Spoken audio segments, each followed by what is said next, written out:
Gracias, Señor Jesús, por tu bondad, por tu misericordia, porque tu fidelidad es fuerte, así como lo es tu nombre, Señor. Porque ese sacrificio vivo que todavía está presente, Señor, en la eternidad, es la que nos trae, la que nos motiva cada día, Señor, a venir ante tu presencia, a sentarnos a tus pies, a escucharte, Señor, a conocerte, reconociendo nuestras incapacidades, Señor, de que somos limitados para poder comprender y relacionarnos con un Dios tan eterno, tan vasto, tan grande, tan majestuoso, tan lleno de gloria y esplendor como lo eres tú, Señor. Yo te pido que nos ayudes, Jesús, que aclares nuestra visión, nuestro entendimiento, permitas enfocarnos y concentrarnos en ti solamente, Señor Jesús, para que así nos deleitemos en ti, Jesús. Señor, ayuda a cada uno de aquellos que han sido llamados a estar delante de tu iglesia, a servir la mesa, Señor, para que lo puedan hacer con la mayor excelencia, con la mayor responsabilidad, con el mayor temor reverente hacia tu nombre en este día, Jesús, para que por todo y por todos seamos glorificados y seamos bendecidos por ti, Señor. Tanto aquellos que escuchan como aquellos que hablan te puedan conocer más y así juntos puedan glorificar y honrar tu nombre, Padre. Amén. La semana pasada trajimos un mensaje llamado Cuida tu alma y vimos que la indiferencia no es cualquier cosa, que la indiferencia son ese tipo de estados en los que muchas veces el cristiano no se ocupa, pero que definitivamente es algo que el creyente tiene que mirar con atención. Yo siempre he dicho que si algo está escrito en las Escrituras, el creyente debe darle toda la atención posible. Si algo está allí, es porque no podemos subestimarlo, no podemos menospreciarlo, no podemos dejarlo a un lado, ni tampoco podemos quizás ponerlo por debajo de otro tipo de estados. Debido a eso, pues sentí la urgencia del Espíritu de volver a hablar sobre otro estado que puede afectar nuestra alma y que tenemos que tomar en consideración que todo creyente está propenso o está expuesto o puede sufrir de este otro estado de las Escrituras. O sea, no hay nadie que escape de este estado que también vamos a ver el día de hoy, que básicamente yo no lo tenía planeado, pero Dios lo quiso así. Este puede ser Cuida tu alma parte 2. Vamos a ver otro estado que puede afectar nuestra alma, puede afectar nuestra relación con Dios y va a afectar seriamente también la relación con el resto de los hermanos en la fe. Y de aquellos que no son hermanos en la fe también puede afectar. Entonces, no podemos dejar a un lado y tenemos que tomar en consideración que todo creyente, sea ministro, no sea ministro del Evangelio, sea una simple ovejita de la iglesia, indistintamente sea un nuevo creyente, sea una persona que tenga 60 años en el Evangelio, puede su alma caer en esa condición, en ese estado, y que por lo tanto debemos de estar alertas. Estar alerta. Por algo la palabra dice, el que esté firme mire que no caiga, ¿verdad? Pero muchas veces ese versículo es tan generalizado que muchos no se preguntan ¿en qué puedo caer? Uno siempre está pensando que en los pecados sexuales, en qué sé yo, otro tipo de condiciones, pero este estado en particular también es un estado en el que podemos encauzar allí en ese versículo que dice el que esté firme mire que no caiga, y usted le puede añadir en comparación con lo que vimos la semana pasada, en la indiferencia, en la apatía. El que esté firme mire que no caiga y hoy vamos a ver la envidia. Usted se va a sorprender de todo lo que la Biblia habla sobre el tema. Si usted pensaba que eran 2 o 3 versículos por ahí aislados, uno que otro por ahí, porque Dios no lo quiso dejar por fuera, no, usted se va a sorprender de lo que la Biblia dice sobre el tema de la envidia. Y como le acabo de decir, este es otro tipo de condiciones de estado en las que muchas veces no velamos, no le damos tanta importancia, pero que está presente en las Escrituras. Y entendamos que la envidia es un deseo insatisfecho por las pertenencias, la posición, el patrimonio, los logros o el éxito que otra persona tiene y que todavía nosotros no tenemos. Repito, es un deseo insatisfecho por las pertenencias, la posición, el patrimonio, los logros o el éxito de otra persona. Puede ser un deseo lícito. Es decir, Dios no tiene nada de malo que tú quieras tener posesiones, Dios no tiene nada en contra de ti que tú quieras desear tener un patrimonio. Hay un proverbio que dice que, creo que la casa los hijos heredan la casa de los padres. Lo que quiero decir con parafraseando este proverbio, cuando no tenía mis notas, es que no hay nada de malo de que tú quieras tener para darle a los tuyos. Es un deseo válido, bueno. Pero el problema está cuando ese deseo no se ha logrado cumplir y se sienta el cultivo para que la envidia pueda germinar en nuestro corazón y no nos damos cuenta. Repito, podemos tener un deseo insatisfecho por las pertenencias, por una posición. Y esto de la posición es tremendo, porque puede haber en la iglesia un hermano que tiene 20 años, 10 años, esperando el llamado para ser ya puesto como pastor, y llega uno que tiene menos tiempo, que tiene 8 o 5 años y ya no nombran pastor. Ahí se puede generar envidia. Los logros o el éxito que uno quiere, pero que otro lo alcanza. Fíjense cómo fácilmente se puede cultivar, se puede germinar esta condición en nuestra alma de lo que es la envidia. Hay otro detalle, que la envidia va de la mano también con los celos. Aunque no son iguales, pueden parecerlo. Porque la envidia es cuando tú tienes un deseo insatisfecho, y los celos se pueden producir cuando tú crees que algo atenta contra lo que ya tienes y lo puedes perder. Fíjense que son parecidas, pero van de la mano también. La envidia es cuando tienes un deseo insatisfecho por algo que todavía no tienes, pero que quieres, y puede ser algo lícito. Y los celos es cuando ya tienes algo de lo que ya mencioné, pero crees que lo puedes perder por alguna razón o por alguna persona. Las dos van de la mano. Y hay otro estado que es el final, es el estado consumado final, que es el más fuerte. O sea, ¿a usted le parece que la envidia ya es un estado peligroso? Porque ya la Biblia, ya vamos a entrar en materia, hoy vamos a leer mucha Biblia. Estoy haciendo solamente la introducción. Es otro detalle, y con esto usted lo encuentra hasta más explícito dentro de los Éxodo 20, de los famosos 10 mandamientos. Usted lo encuentra porque aparece esta palabra literal, que es la codicia. Dice, no codiciarás la mujer de tu prójimo. Lo dice Éxodo 20, creo que en la Reina Valera o en otras versiones latinas usa el término codicia, y está enmarcado dentro de Éxodo 20, dentro de los 10 mandamientos. ¿Y qué es la codicia? Tener un deseo excesivo por las posesiones, el patrimonio, los logros, el éxito, las pertenencias de otra persona. Es decir, antes de que alguien sea codicioso, tuvo que haber sido afectado por la envidia. Podemos decir entonces que la codicia es el estado ya final, maximizado de la envidia. Por lo general, alguien envidioso puede terminar siendo un codicioso, pero es muy seguro que alguien que es codicioso es un envidioso. Entonces, si ya de por sí la Biblia en Éxodo, imagínense, en el Antiguo Testamento, en la ley mosaica, ya hay un mandamiento directo y explícito. Éxodo 20:17. Éxodo 20:17, no lo tenía en mis notas, pero el Espíritu me lo trae como referencia, para que miremos acá pero vamos a ver un detalle sobre esto. Ya hay un mandamiento explícito sobre esto. Definitivamente que el Hijo de Dios tiene que prestar atención a este tema. Y estos no son temas que hoy día se hablan en las iglesias. Usted se puede meter en cualquier canal de YouTube de hoy día de cualquier predicador famoso y le puedo asegurar que no va a escuchar un tema sobre la envidia. O si de 700 mensajes, una mención o una referencia a la envidia. Pero no están basados en estas cosas. No son mensajes populares, pero son mensajes verdaderos, son mensajes evangélicos.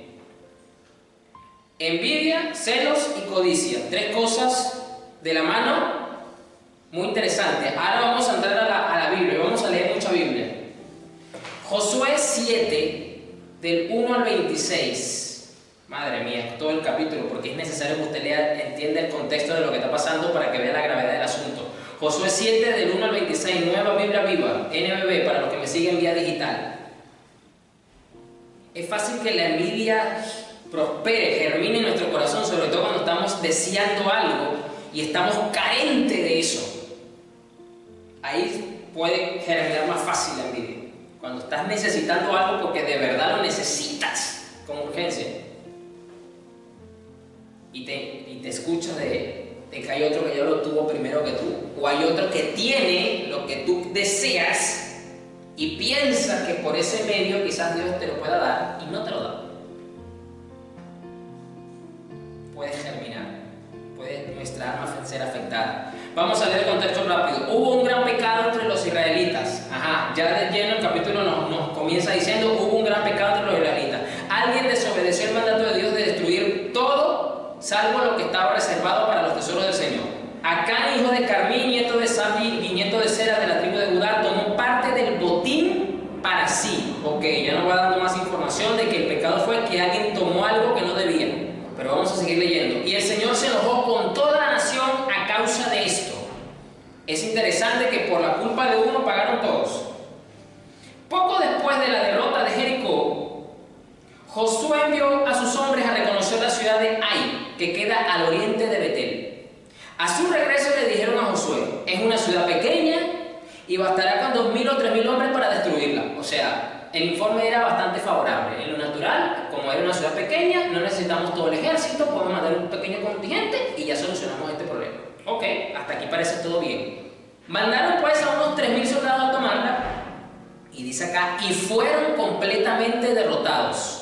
Unos 36 israelitas murieron durante el ataque y muchos otros murieron mientras huían perseguidos por los hombres de Ai por toda la bajada hasta Sebarim.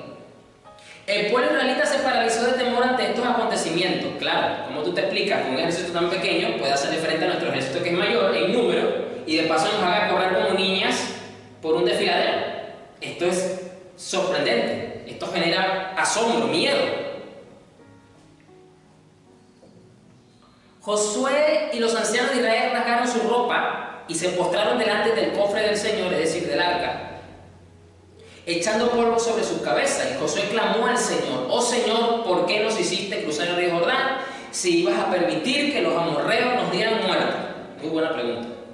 Yo creo que a usted y a mí nos ha pasado esto bastante, que usted se confía, usted va basado en principios y hacer algo y se topa con una derrota.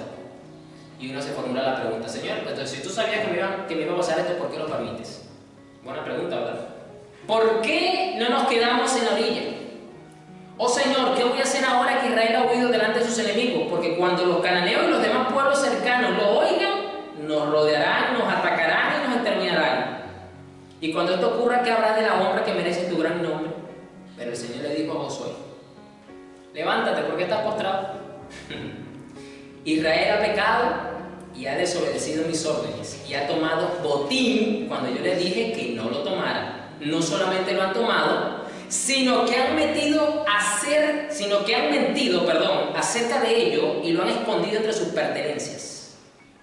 Por esta razón Israel está siendo derrotado. Por esta razón tus hombres están huyendo delante de sus enemigos. Están malditos. Dios mío. No permaneceré con ustedes a menos que se libren completamente de este pecado. Ok, aquí la Biblia nos vuelve a dar referencia de que hay un pecado en particular que les trajo como consecuencia a los israelitas una derrota y que el Señor no lo respaldara. Vamos a ver qué pecado es ese. Levántate y dile al pueblo: cada uno de ustedes debe pasar por los ritos de la purificación en preparación para mañana, porque el Señor su Dios dice que alguien ha robado lo que a él le pertenecía y no podremos derrotar a nuestros enemigos hasta que acabemos con este pecado. Mañana por la mañana deben comparecer por tribus y el Señor señalará cuál es la tribu culpable. Luego la tribu se presentará por clanes y el Señor señalará cuál es el clan al que pertenece el hombre culpable. Y luego el clan comparecerá por familia y entonces señalará la familia culpable. Y por último, cada miembro de esa familia comparecerá por sí solo. Es decir, un descarte, de mayor a menor. Por tribu, por clanes, por familias y por individuos, para ver quién fue el culpable. Miren, bueno, pues ni en la serie de CSI de Criminal Minds se ve tanto de rigurosidad para hallar al culpable. Pero el Señor no se equivoca. El que haya robado lo que pertenece al Señor será quemado junto con todo lo que tiene, porque ha violado el pacto del Señor y ha traído calamidades sobre Israel. Al día siguiente, siendo muy temprano, Josué presentó las tribus de Israel y se hizo todo este proceso. Ya usted lo puede ir leyendo. Y el versículo 19 dice: Josué entonces le dijo a Acán: hijo mío, da gloria al Dios de Israel y haz tu confesión. Dime lo que ha hecho. Vamos a ver qué fue lo que hizo este hombre. Acán contestó: he pecado contra el Señor, el Dios de Israel. Vi un hermoso manto importado de Babilonia, casi 2,5 kilos de plata y una barra de oro como de 600 gramos. Escuche esto. esta versión. Sentí tanto deseo de poseer todo aquello que lo tomé y lo escondí en la tierra debajo de mi tienda. ¿Qué es eso? Codicia. Deseo excesivo por algo. Que dije al principio que ese es el estado final de un corazón envidioso. ¿Por qué estos incircuncisos paganos tienen esta belleza y tienen esta fortuna y yo, que soy el pueblo de Dios, al único de verdadero, no lo tengo? Yo lo voy a tomar para mí. Envidia y codicia. Este es el pecado que hizo que Israel fuera derrotado. La envidia y la codicia no es cualquier cosa.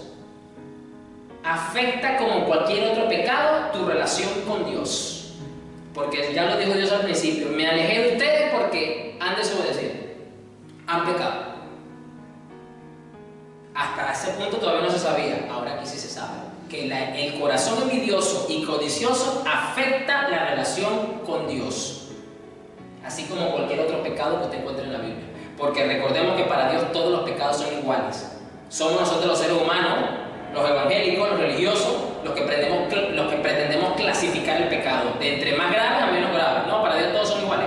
El fornicario, el hermano que cayó en adulterio, está en igual condición delante de Dios que el envidioso. Tienen que arrepentirse de su pecado, tienen que tomar atención ante el estado de su alma. No hay diferencia. Tremendo esto. Sentí tanto deseo de poseer todo aquello que lo tomé y lo escondí en la tierra debajo de mi tienda. Allí está, y la plata está debajo de todo. Josué vio a algunos hombres a buscar el botín. Corrieron a la tienda y hallaron las cosas robadas donde Acán había dicho, y la plata estaba debajo de todo. Trajeron todo a Josué y lo dejaron en tierra frente al Señor. Josué y todos los israelitas tomaron a Acán, la plata, el manto, el oro, sus hijos, sus hijas, sus bueyes, sus burros, sus ovejas, la tienda y todo lo que él tenía, y lo llevaron al valle de Acor. Allí Josué le dijo a Acán: ¿por qué has traído esta calamidad sobre nosotros? Tenemos que entender, tenemos que tener la conciencia de que todo pecado trae consecuencias. Tenemos que ser conscientes de ello. Así como usted y yo nos podemos cuidar de los pecados que son escandalosos. Pero ¿por qué el ser humano se cuida de los pecados, entre comillas, más escandalosos, como es por ejemplo el adulterio y la fornicación? Porque es algo que se hace externo, aunque comienza adentro, dijo Jesús, en el corazón. Y eso nos puede poner en la boca de los demás. Pero como la codicia y la envidia no es algo que se ve externamente, sino solamente Dios lo ve, entonces no le damos como mucha importancia. Pero trae serias consecuencias. ¿Y qué dice aquí? ¿Cuál fue la consecuencia? Ahora el Señor traerá calamidad sobre ti. Los hombres de Israel los apedrearon y luego quemaron sus cuerpos e hicieron un gran montón de piedras sobre ellos. Y las piedras todavía están allí hasta el día de hoy, y ese lugar aún es conocido como el Valle de la Calamidad. Entonces el Señor calmó su ira. A Dios no le gusta, le molesta cristianos envidiosos, codiciosos. Se aira. Mire todo lo que ocasionó un corazón codicioso y envidioso. Por eso yo le dije, vamos a ver el contexto para que podamos entender la gravedad del asunto. Que esto no es cualquier cosa. Y yo sé que usted está acostumbrado a pensar que a lo mejor era aquí porque alguien agarró un ídolo, porque también lo hemos visto en otros pasajes de la Biblia, agarró una estatua de Baal y se la llevó, o se postró ante la diosa Torén. No, eso también es un pecado de idolatría, obviamente, lo sabemos. Pero mira aquí el mismo cuadro del Dios airado y molesto sobre un corazón codicioso y envidioso. Nos cuidamos de la idolatría, nos cuidamos de tener a Dios en el primer lugar, de no poner a nuestra familia, de no poner a nuestros hijos, de no poner a nuestros esposos, de no poner el trabajo, porque a Dios no le agrada que le quitemos el primer lugar, pero tampoco le agrada un corazón envidioso, no le agrada un corazón codicioso, y las consecuencias son fatales. La paga del pecado, ¿cuál es? Muerte, dice el Romano. ¿Y qué fue lo que sufrió este hombre? La muerte. ¿Por envidioso? Sí, por codicioso. Ya usted se está dando cuenta entonces que definitivamente tenemos que cuidar nuestra alma de esta condición, que esto no es cualquier cosa. Esto no es cualquier cosa. Y uno aquí puede decir, bueno, pastor, pero es que él se puso a estar envidiando a una gente pagana, impía, obviamente. Pero vamos a ver casos que podemos considerarlos dentro del mismo pueblo de Dios, cómo se envidian. Vamos a ver otro caso Génesis 26, versículo 12. Sigo con la Nueva Biblia Viva. Génesis 26, versículo 12. Rápidamente en contexto, ya Abraham había muerto, Isaac ya estaba grande, ya se había casado, había una hambruna en el mundo, como también la hubo en la época de Abraham. Isaac se mueve por dirección de Dios, Dios le dice: quédate aquí en Gerar, aquí te va a ir bien, yo te voy a bendecir. Isaac hace caso. Versículo 12, ese año se cumplió lo que Dios le dijo. Las cosechas de Isaac fueron enormes. Cosechó 100 veces lo sembrado, porque el Señor lo bendijo. Día a día Isaac fue adquiriendo bienes hasta que llegó a ser muy rico. Dios lo bendijo como bendijo a su papá. Tenía grandes rebaños de ovejas y de vacas y muchos esclavos. Y escucha lo que dice ahora, lo que continúa, cómo termina el versículo 14. Por esta razón los filisteos le tenían envidia. Isaac fue un hombre envidiado. La bendición de Dios pone a prueba los corazones de los hombres. Cuando no tenía nada, los filisteos no le paraban ni un quinto. Sí, uno más que vino acá porque estaba por allá pasando hambre y se vino para acá y bueno. Pero el momento en que empezó a adquirir bienes, el momento en que empezó a cosechar 100 veces más lo sembrado, el momento en que empezó a crecer, a comprar esclavos, los filisteos le agarraron envidia. ¿Y cuál fue el problema o cuál fue la consecuencia que sufrió Isaac por haberle tenido a él envidia? O sea, él sufrió la envidia, él no envidió, él sufrió a los envidiosos. Versículo 15, así que llenaron de tierra los pozos que habían cavado los siervos de su padre Abraham. Los filisteos le taparon los pozos. La envidia promueve la maldad en el corazón del hombre, estimula la maldad del hombre y va a actuar de forma maligna. En este caso, le taparon los pozos. Se les olvidó que esos pozos, ellos también lo iban a poder usar el día que Isaac se muriera. El día que por alguna razón Dios le hubiese dicho a Isaac: mira, ya no te necesito aquí, ahora vete para tal lugar. Y los pozos, Isaac se los iba a llevar. Los pozos se iban a quedar allí. Y los filisteos no se dieron cuenta de ese detalle, porque la envidia te enceguece el discernimiento espiritual, no te permite entender y comprender, te hace un ser irracional. Y ellos dijeron: bueno, no tenemos esos pozos, él tampoco los va a tener. No sé si usted lo ha escuchado sobre él en la película, esa frase es envidia. ¿No te das cuenta que al día de mañana quizás tú puedas ser beneficiado de eso también? Porque cuando Isaac se muera no se va a llevar los pozos, como pretendían los faraones de Egipto, que agarraban todas sus pertenencias, la bañaban en oro porque él se lo iba a llevar para el más allá, porque en el más allá lo iba a usar. Ellos creían eso. Y aquí dice que le taparon los pozos. Versículo 16. Entonces el rey Abimelech le dijo a Isaac: vete a otro lugar, porque te has enriquecido y eres más poderoso que nosotros. La envidia llegó hasta al corazón del rey, al rey Abimelech, que al principio lo favoreció, ahora lo está corriendo, ahora lo está botando de su tierra. ¿Por qué? Porque te has enriquecido y eres más poderoso que nosotros. Fíjense entonces que la envidia afecta las relaciones que tenemos con los demás. Podemos sufrir muchas veces por causa de la envidia de otro. ¡Qué tremendo! ¡Qué tremendo! Vamos a ver otro caso, que esta historia la conocemos bastante, hemos escuchado anécdotas hasta humorísticas con esta historia, pero hay un detalle acá que no habíamos visto bien. Vamos a Génesis 29, unos capítulos más adelante. Génesis 29, versículo 31. Sigo con la Nueva Biblia Viva. En este punto Isaac ya se casó, tuvo sus dos hijos, Jacob y Esaú. Ya pasó lo que sabemos, que Jacob le robó la bendición a Esaú menospreció la bendición, todo aquello, ya lo sabemos ya. Jacob ya se topa con Labán, se enamora. Y en el versículo 31 dice: Jacob no amaba a Lea, y cuando vio esto, el Señor permitió que Lea tuviera hijos, pero a Raquel no se lo permitió.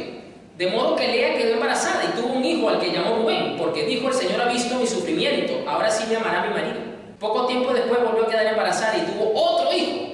A este le puso Simeón, que significa el Señor oyó, porque dijo: el Señor ha oído que no soy amada, y por eso me dio este otro hijo. Nuevamente quedó embarazada y dio a luz un tercer hijo, al que llamó Leví, que significa unido, porque dijo: seguramente ahora sí me amará mi marido, puesto que le he dado 3 hijos. Por cuarta vez quedó embarazada y tuvo un hijo al que llamó Judá, que significa alabanza, porque dijo: ahora alabará al Señor. y entonces dejó de tener hijos. Ok, ya sabemos que por costumbre, aunque Labán no le fue honesto a Jacob desde un principio, pero bueno, lo hizo así, le excusó costumbre, se tuvo que casar primero con la mayor Lea, no era la que Jacob quería. Pero en este punto de la historia, la mujer ya le había dado 4 muchachos a Jacob, 4, y todavía no le había permitido a Raquel tener hijos. Ahora vamos al capítulo 30, al que sigue, versículo 1, para que usted pueda entender lo que va a leer acá mucho mejor. Cuando Raquel se dio cuenta de que no podía tener hijos, sintió envidia de su hermana y le dijo a Jacob: dame un hijo o me muero. Jacob se enojó y le respondió: ¿acaso soy yo Dios? ¿Es el que no te permitió tener hijos? No soy yo. O sea, la envidia, ahora por eso quería que usted leyera los últimos versículos del capítulo 29, porque es que ella ya estaba hastiada.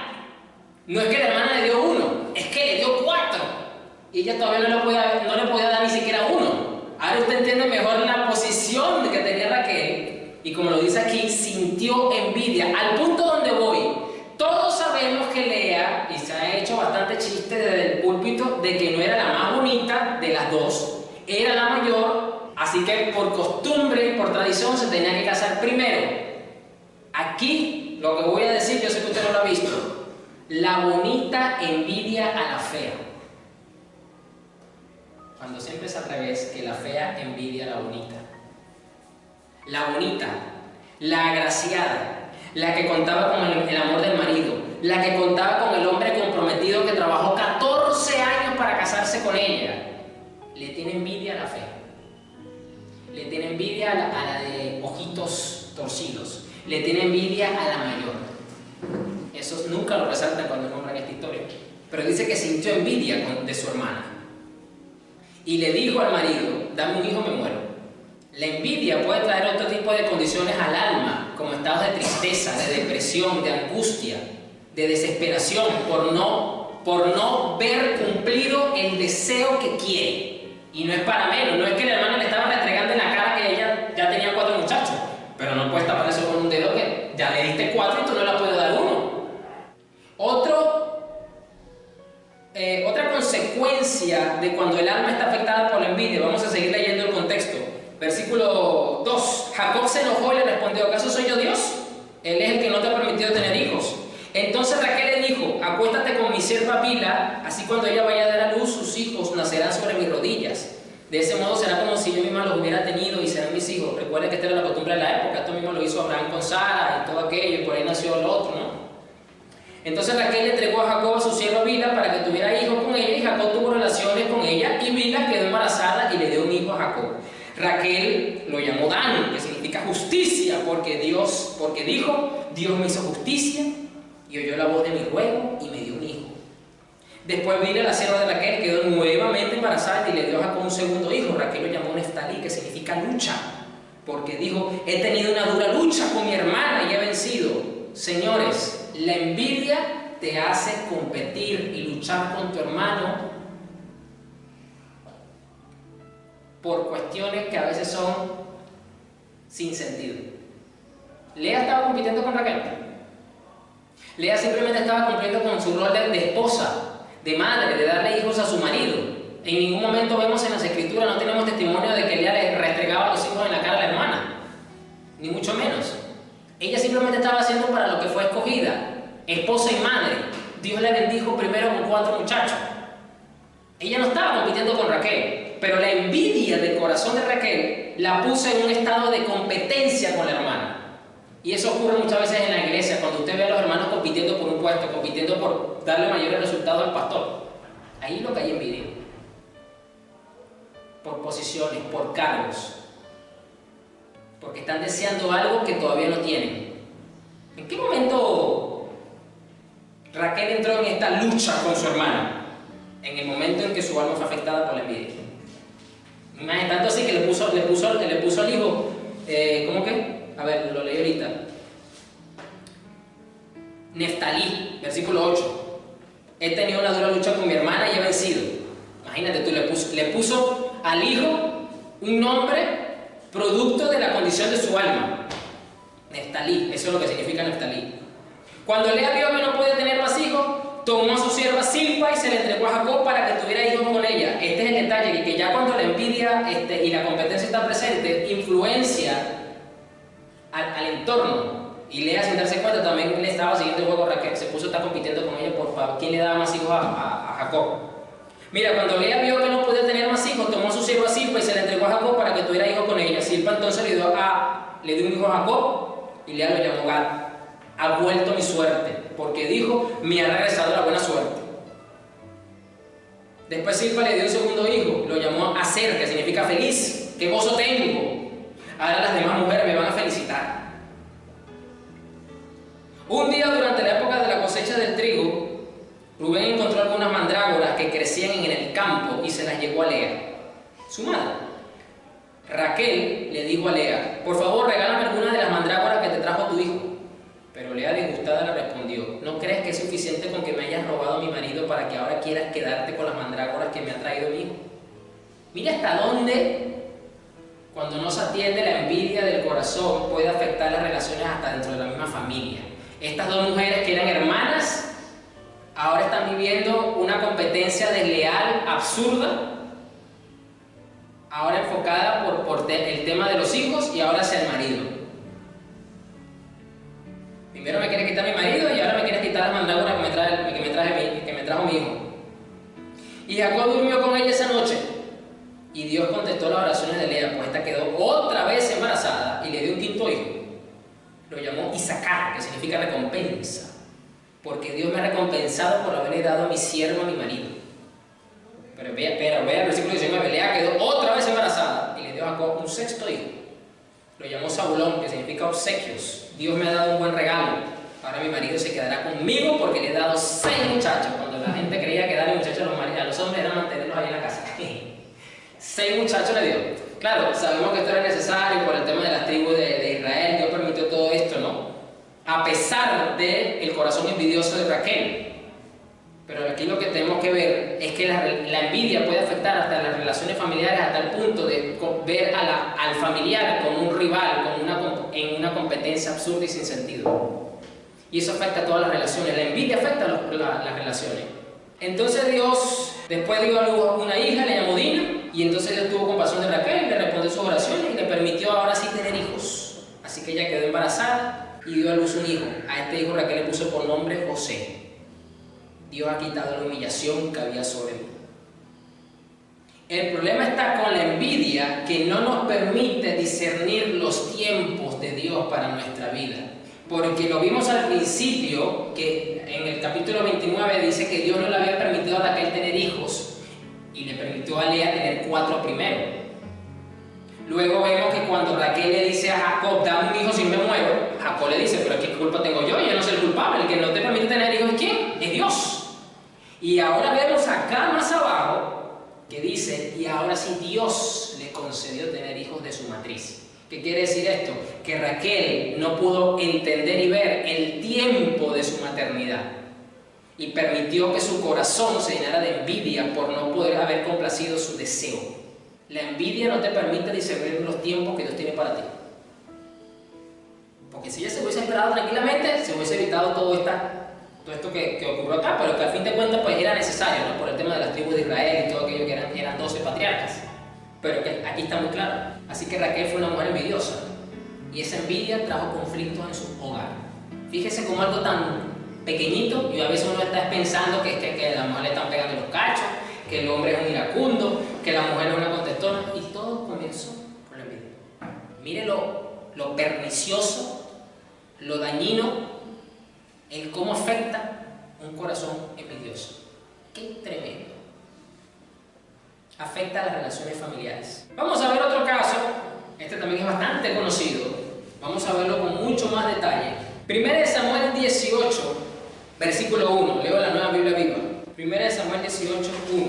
Qué tremendo cómo la bonita, la agraciada, envidió a la fea y todo lo que ocasionó, la envidia. Así que honestamente yo puedo decir que Lea tenía un alma más bondadosa porque estaba libre de la envidia. Fue víctima de la hermana envidiosa. Lastimosamente también cayó en ese juego de competencia y rivalidad absurdo y sin sentido. Pero la bonita envidiando la fe. 1 Samuel 18:1-10. Después de que el rey Saúl terminó de conversar con David, esto fue después que venció a Goliat, desde ese día ya no lo dejó volver a su casa. David conoció a Jonatán, hijo del rey, e inmediatamente se estableció entre ellos un fuerte lazo de amistad. Jonatán lo amó como un hermano e hizo un pacto con él, y selló el pacto dándole su túnica, su espada, su arco y su cinto. El rey Saúl hizo que David se quedara en Jerusalén y no permitió que regresara más a su casa. David quedó como ayudante especial de Saúl y siempre cumplía sus encargos tan satisfactoriamente que Saúl le dio autoridad sobre sus hombres de guerra, designación que fue aplaudida por el ejército y por el pueblo. En estos primeros 5 versículos vemos que Saúl puso los ojos sobre David, vio que era un hombre valiosísimo, que tenía una gracia especial, lo integró al palacio, tanto así que no lo permitió volver a su familia. Me imagino yo, aunque el relato no lo diga, pues tuvo que haber mandado alguna comisión del castillo para darle la noticia a su padre de que ahora pues va a formar parte del palacio real, va a estar al servicio del rey. Fue tanta la cercanía de David con Saúl que hizo una amistad muy bonita, muy profunda con su hijo Jonatán, y llegó a formar parte importante del alto mando militar porque salía con el ejército de Saúl y contaba con el beneplácito, con los buenos ojos del ejército. Así que aquí podemos ver una relación sólida entre personas del mismo bando, entre creyentes, entre hijos de Dios hasta este punto. Muy tremenda, muy bonita. Vamos a ver qué continúa diciendo. Versículo 6. Sucedió sin embargo que cuando el ejército israelita volvía victorioso después de que David mató a Goliat, las mujeres de todos los pueblos y aldeas salían al camino a celebrar y a victoriar al rey Saúl, y cantaban y danzaban llenas de gozo con tamboriles y címbalos. Era toda una fiesta, todo un festejo fabuloso. Esta era su canción: Saúl mató a sus miles y David sus 10,000. Era un coro nada más, sencillito. Pero el versículo 8, ¿qué ocurrió con este coro? A Saúl no le gustó lo que oyó. Pensó: a David le asigna 10,000 y a mí solamente 1,000. Solo falta que lo proclame el rey. La envidia germinó en el alma, en el corazón de Saúl. Y otro detalle de la envidia es que empieza a crear escenarios. Empieza a crear escenarios exagerados muchas veces, aunque sabemos que no estaba tan errado, porque David sí tomó el reinado de Saúl, sí tomó la corona, ¿no? Pero él lo decía aquí en relación al pueblo. La envidia hace pensar o crear prejuicios de las otras personas que no son ciertos, porque el que puso a David como rey no fue el pueblo, fue Dios. Pero este prejuicio creció en el corazón de Saúl debido a la envidia. Desde ese momento Saúl se puso celoso con David. Recuerda lo que dije al principio: la envidia es un deseo insatisfecho por algo que todavía no tienes, y los celos, que son primos hermanos de la envidia, se producen cuando piensas que vas a perder algo que tienes. Así que Saúl estaba celoso de David, y hasta cierto punto, en relación estrecha con primo hermano, le envidiaba porque ya no contaba él con el favor de Dios y David sí. Él quería de vuelta el favor de Dios que lo tenía David. Y versículo 10: al día siguiente Dios hizo que un espíritu malo atormentara a Saúl y comenzó a delirar como un loco. David trató de tranquilizarlo tocando el arpa como lo hacía antes, pero Saúl le lanzaba, lo quería clavar con una lanza. Pastor, entonces usted está diciendo que los cristianos se endemonian si son envidiosos. Yo no estoy hablando de una posesión demoníaca, pero es evidente que toda influencia y todo estado contrario al que debe mantener un creyente lo va a buscar manifestar. Porque la envidia no te va a traer otra cosa sino de su misma categoría. La envidia y los celos trajo un estado deplorable a la vida de Saúl. Entonces, podemos decir que la envidia, los celos, destruyen tu vida espiritual.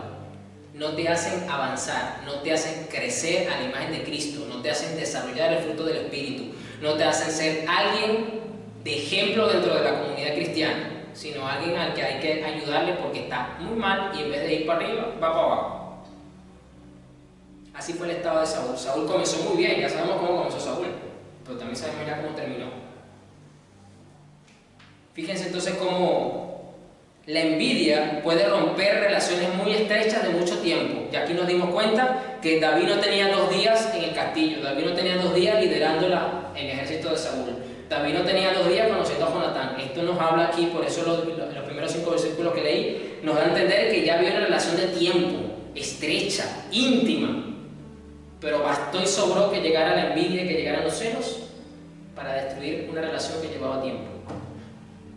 Era una muy bonita relación, una relación muy buena, pero que lamentándolo mucho se resquebrajó de una manera tremenda, porque hasta con Jonatán David no pudo seguir teniendo esa amistad tan tremenda que tenía con Jonatán por causa de la envidia y los celos que tenía el padre. No la pudo seguir manteniendo. Entonces eso dentro de la comunidad cristiana afecta. Cuando somos envidiosos, no estamos cuidando nuestra alma de la envidia y la codicia, va a afectar la relación que tenemos con nuestros hermanos. Así tú tengas años conociendo a alguien, puede ser afectado esa relación que tienes con esa persona por la envidia y la codicia de tu corazón. Lo puede. Tremendo esto. Vamos a ver ahora el Nuevo Testamento. Vamos a Mateo 27:15. Aquí voy a cambiar la versión, voy a leer la PDT. Palabra de Dios para todos, PDT.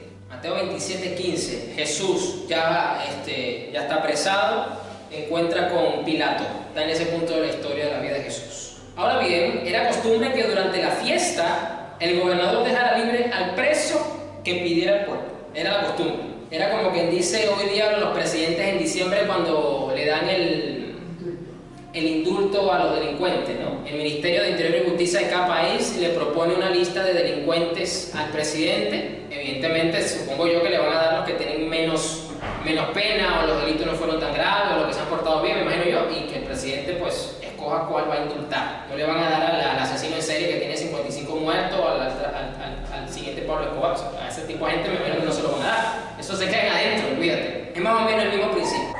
En ese entonces había un prisionero muy conocido llamado Barrabás. Entonces cuando el pueblo estaba reunido, Pilato les preguntó: ¿a quién quiere que libere? ¿A Barrabás o a Jesús, al que llaman el Mesías? Mira lo que dice el versículo 18. Porque Pilato sabía que habían entregado a Jesús por pura envidia.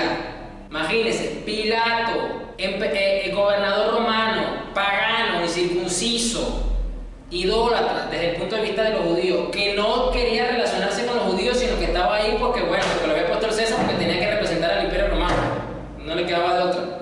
No le interesaba para nada la cultura judía, le importa la ley de Moisés, me da igual lo que ustedes quieran hacer, con tal de que ustedes se sometan al imperio romano, ustedes hagan lo que les dé la gana. Se dio cuenta, sabía que los líderes judíos fariseos le tenían envidia a Jesús. Sabían que lo habían entregado por pura envidia. Los ministros del Evangelio pueden también sufrir, lo dije al principio, de esta condición no se salva nadie. Todos son propensos a que su alma pueda ser afectada por la envidia y la codicia. Y es muy común escuchar casos de celos ministeriales, producto de la envidia. La envidia ministerial. Eso es muy común y es muy frecuente. Lo que pasa es que como ese tipo de conversaciones no baja al pueblo, sino que se queda arriba, como quien dice, entonces solamente los líderes principales y los ministros son los que están conscientes de esa problemática. Muchas veces el pueblo no se entera a veces, ¿no? Al menos que la cosa ya sea tan grande que ya hasta el recién llegado que tiene 2 días ya sabe de la condición de los celos ministeriales o de la envidia ministerial que esté pasando. Pero esto para que usted se dé cuenta que esto afecta a todo creyente, de esto no se salva a nadie. Entonces tenemos que cuidar nuestra alma de la envidia. Y cuando Pilato estaba sentado en el tribunal, recibió un mensaje de su esposa que decía: no le hagas nada a ese hombre inocente, he estado intranquila todo el día porque soñé con él. Pero los jefes de los sacerdotes y los ancianos líderes convencieron a las multitudes para que pidieran a Pilato que pusieran en libertad a Barrabás y ordenaran matar a Jesús. No hay nada más peligroso en un púlpito que un ministro envidioso o que esté sufriendo de celos o de envidia ministerial porque va a usar su posición para manipular al pueblo. La envidia distorsiona el oficio sacerdotal que tiene todo ministro, lo contamina y lo perturba, y eso no es beneficioso para la iglesia local ni para el cuerpo de Cristo a nivel general. Sabemos que esto era necesario porque Jesús tenía que morir el inocente por los pecadores, y esa es la analogía entre Barrabás y Jesús. Eso lo entendemos. Pero basado en esta enseñanza, definitivamente que todo ministro del Evangelio tiene que cuidar su alma, cuidar su corazón de la envidia, de los celos, porque es muy perjudicial para la iglesia, para el pueblo. ¿Por qué? Porque la gente está abierta a su pastor, la gente es abierta a su líder, y cualquier cosa que muchas veces se le dice, la oveja dice amén, porque me lo dio el pastor. Como le tengo confianza a mi pastor, entonces yo le creo. Ese es el principio de la iglesia. Y esta gente estaba operando en el mismo principio. Dice aquí que esta gente, estos líderes y sacerdotes, convencieron a las multitudes. Imagínense. Los convencieron. La gente, bueno, si lo están diciendo los fariseos, vamos a hacerle caso. Vamos a pedir que eso tenga barro.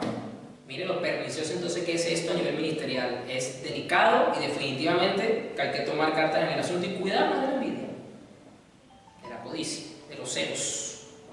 Imagínense, hasta Pilato se dio cuenta que solo tenían envidia de Jesús. Así será. Así será la actitud que tenía esta gente. Ahora, ya que hemos mirado diferentes ejemplos, diferentes casos de cómo la envidia puede afectar las relaciones familiares, las relaciones entre los hermanos, las relaciones ministeriales, ha estado presente siempre. ¿Por qué? Porque lastimosamente la envidia entró al alma debido al pecado. Adán y Eva no eran envidiosos. Vamos a Gálatas 5:19. Retomamos la Nueva Biblia Viva. Gálatas 5:19.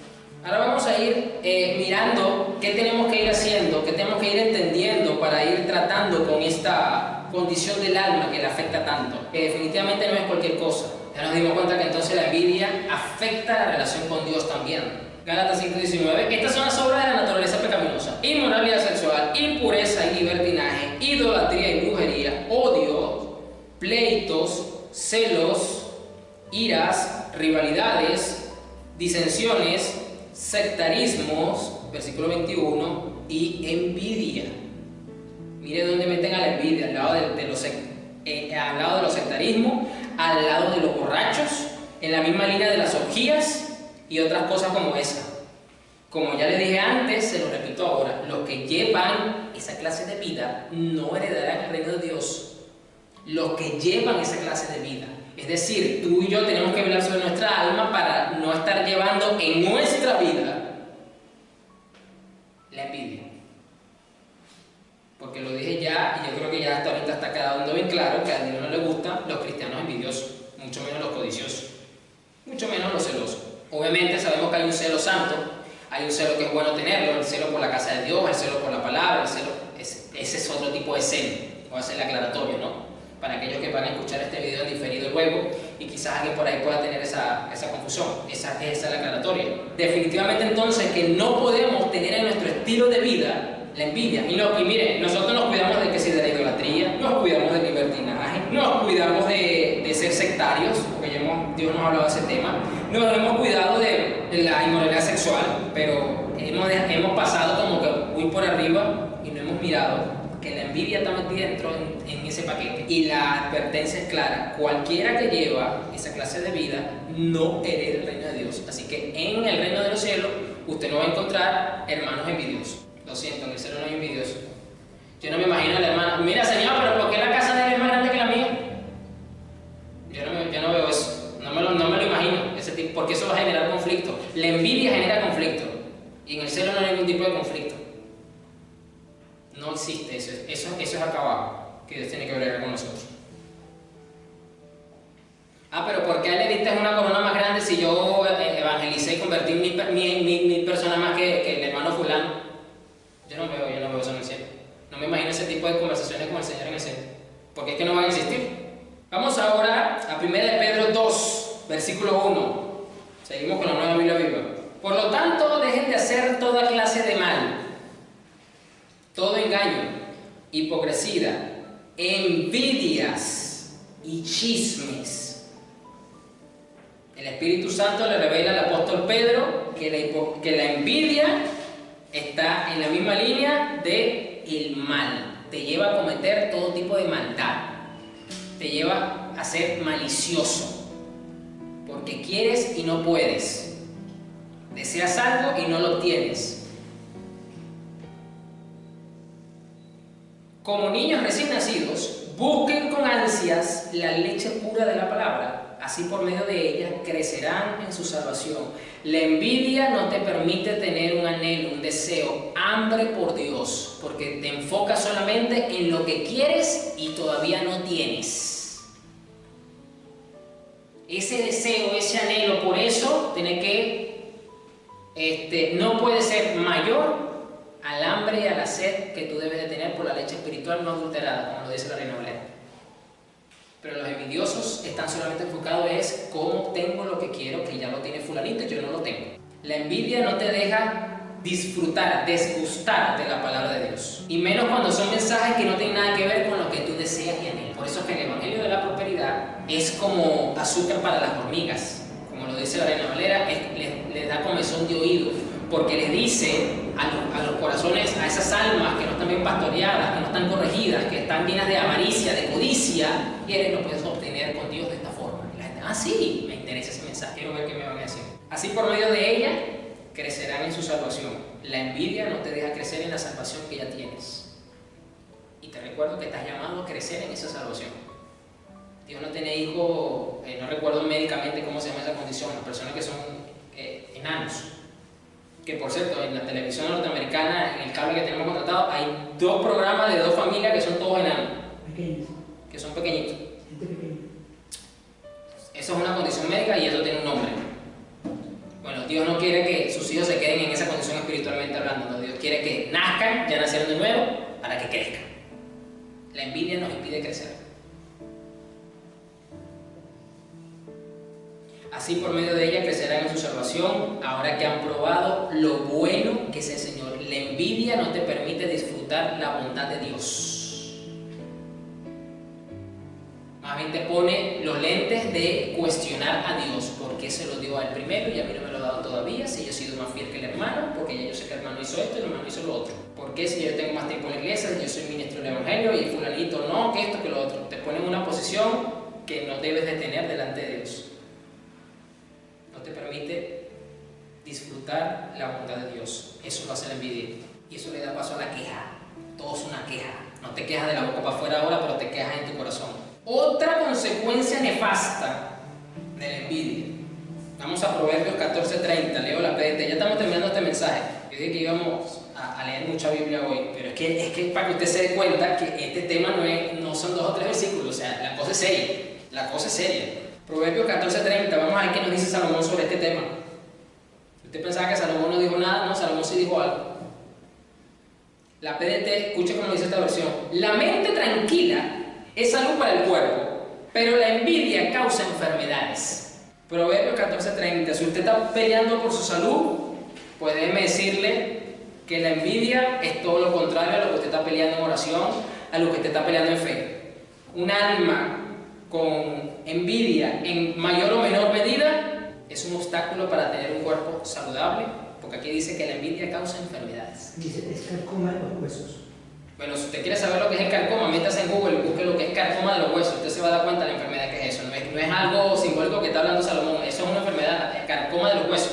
Es algo bastante doloroso, es algo progresivo que básicamente pone a las personas en un estado de cristal. Que literalmente pues la persona no puede sufrir ni siquiera un pequeño tropiezo en el pie porque es algo bastante fuerte.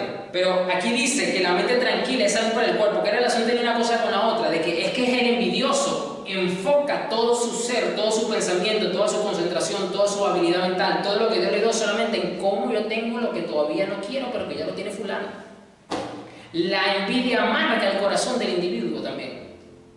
Y ya está comprobado, hasta la misma ciencia ha dicho que las personas que son iracundas toda la vida, las personas que son rencorosas toda la vida, y ahora la envidia, este tipo de como lo dice el mundo, sentimientos, pero que son condiciones de producto del pecado en la condición del ser humano, causa problemas de salud en el cuerpo. Ya la ciencia ha comprobado por todos los medios que el rencoroso puede sufrir de cáncer, promueve las células cancerígenas. La envidia causa enfermedades. Ahora bien, bueno, pastor, ya usted me demostró, ya tengo más conciencia clara de que tengo que guardarme de todo este tema, que de verdad afecta la relación con Dios, afecta la relación con mis hermanos, afecta la relación con mi familia, no me permite avanzar espiritualmente hablando, no me deja crecer. Wow. ¿Qué debo de hacer para mantenerme lejos de esta condición?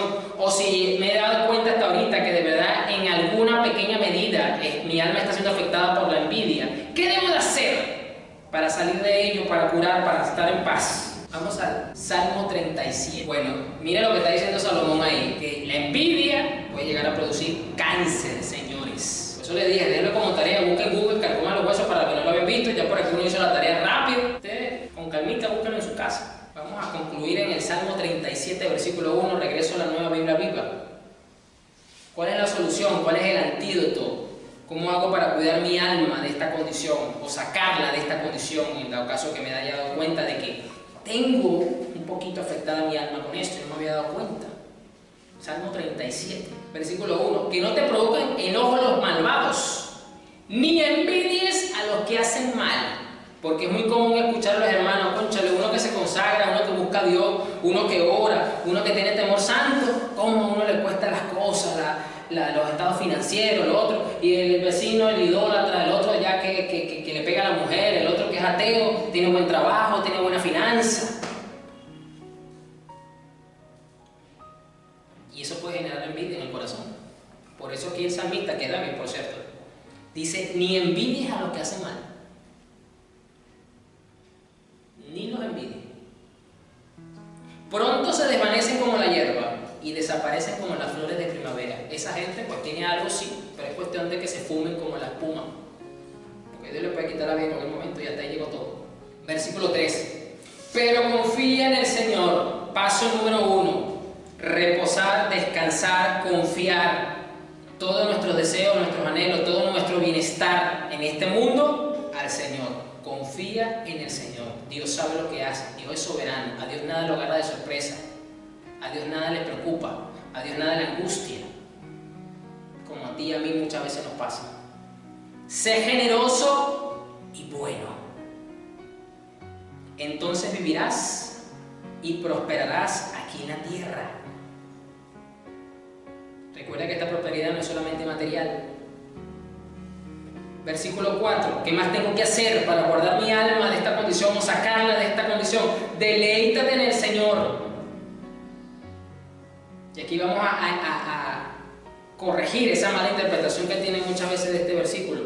Deleítate en el Señor, así Él te dará lo que tu corazón anhela. Cuando usted está confiando en el Señor, cuando usted se está deleitando en el Señor, los anhelos, los deseos de tu corazón van a ser alineados a la voluntad de Dios y Dios te va a responder conforme a su santa y bendita voluntad. Por eso que Dios pesa los corazones, porque puedes tener un deseo lícito. Vuelvo al punto, yo pregunto, y vuelvo a la historia de Raquel. Raquel, ¿el deseo que tenía por tener hijos era un deseo válido? ¿O era un deseo pecaminoso? Es un deseo válido. Está dentro del diseño de Dios que el ser humano se reproduzca. Se lo dijo Adán y Eva. Reproduzcanse, tengan hijos, se señoreense, multiplíquense. ¿Es parte del diseño de Dios para el matrimonio? Sí, tener hijos. O sea, su deseo no era malo. Pero como estaba contaminado por la envidia, Dios tenía que corregir eso. Ese es el detalle. Así Él te dará lo que tu corazón anhela. Te tienes que deleitar en el Señor.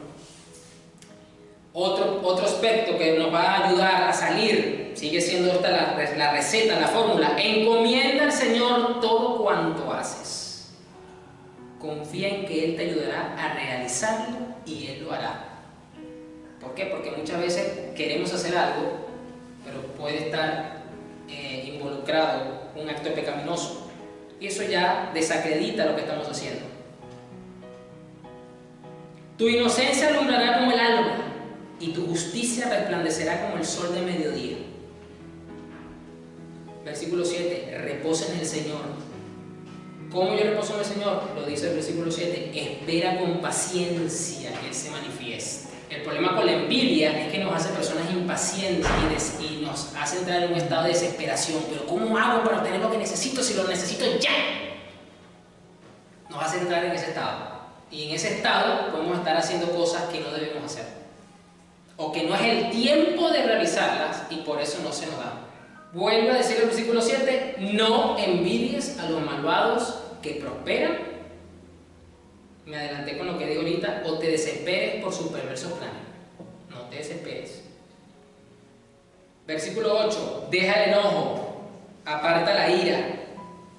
La envidia trae como consecuencia que otros estados negativos afecten tu alma. En este caso, el enojo, la ira. Es decir, no es que no te vas a enojar, como lo dice la palabra, sino que el enojo y la ira y la amargura te controla todo el día. No se te puede decir nada porque te enojas. No se te puede decir nada porque reaccionas con amargura. Eso es debido a la envidia. Deseo frustrado del corazón que no se ha cumplido. Y cuando ves que otro lo tiene, te amargas. Y esa amargura se queda todo el resto del día. O la noche, o la semana, o el mes, o el año. Eso lo produce la envidia. Deja el enojo, aparta la ira, no envidies a otros. Escucha como lo dice, con ellos solo te perjudicas. Porque los malvados serán destruidos, pero los que confían en el Señor heredarán la tierra y vivirán ¿qué? Tranquilamente. Solo un breve tiempo y los malvados desaparecerán, inútilmente los buscarán. Los que se humillan delante del Señor heredarán la tierra, vivirán tranquilamente. Tienes que humillarte más. Mantente humillado, aquí están todos los ingredientes. Ya te los digo. Póngase sobre sus pies, vamos a orar. Les dije, vamos a leer mucha Biblia, pero lo que vamos a ver hoy es un manjar, es alimento fresco. Es definitivamente algo en la que tenemos que cuidarnos. Es algo de lo que básicamente hoy no se habla. Y si se habla es una mencioncita así por encimita nomás. Pero los que me conocen saben que yo no comulgo con esa superficialidad en la que muchas veces se predica. Que la Biblia es tan vasta, es tan profunda que ¿cómo yo me voy a quedar con la cremita del pastel cuando ya tengo toda la torta ahí enfrente? Eso es como que si usted se quiera comer solamente la crema chantilly de la torta. No, porque es lo que más me gusta. Y dejan el bizcocho, dejan el relleno, dejan la fruta. No, cómaselo completo. Si Dios se lo está dando enfrente, cómaselo completo. Vamos a orar. Señor, gracias por tu palabra, porque tú estás comprometido con nuestra alma. Has hecho un pacto de salvación con nuestra alma y la estás purificando, la estás podando para quitar esas ramas secas, para quitar esos estados que pueden estar afectando nuestra condición, Señor, delante de ti, que puede estar afectando la relación con nuestros hermanos o que la pueda estar afectando nuestra relación con nuestra familia, Señor. Tú no quieres eso, porque tú quieres que tengamos una relación contigo sólida, estable, porque para eso diste tu vida por nosotros, para que tengamos una coinonía, una armonía más fuerte con nuestros consiervos en la fe, Señor, y para que seamos más tolerantes y pacientes entre nosotros, entre nuestros hijos, entre nuestros esposos, nuestra familia, Señor. Señor, te hemos de pedir perdón si no nos hemos dado cuenta y hemos sido afectados en mayor o menor medida por la envidia, por la codicia, Señor, que tantos estragos y consecuencias negativas trae a nosotros. Es sumamente perjudicial para nuestras almas y no hemos dado la atención necesaria. Ayúdanos, Jesús, a cumplir con tus mandatos, a vivir delante de ti humillados, deleitándonos en ti, Señor, y librando nuestra alma de codiciar o envidiar a aquellos que no están en ti, pero que tienen algo que quizás nosotros deseamos o necesitamos, pero que todavía no lo hemos tenido. Confiamos en tu soberana providencia, Señor, para obtenerlo, conforme a tu voluntad, Padre. Bendice hacia tu pueblo, Señor, aquellos que están acá en vivo y aquellos que también van a ver en diferido, Jesús. Ábreles el entendimiento para que puedan tomar cartas en el asunto y sean diligentes en todos estos casos, Padre. Amén.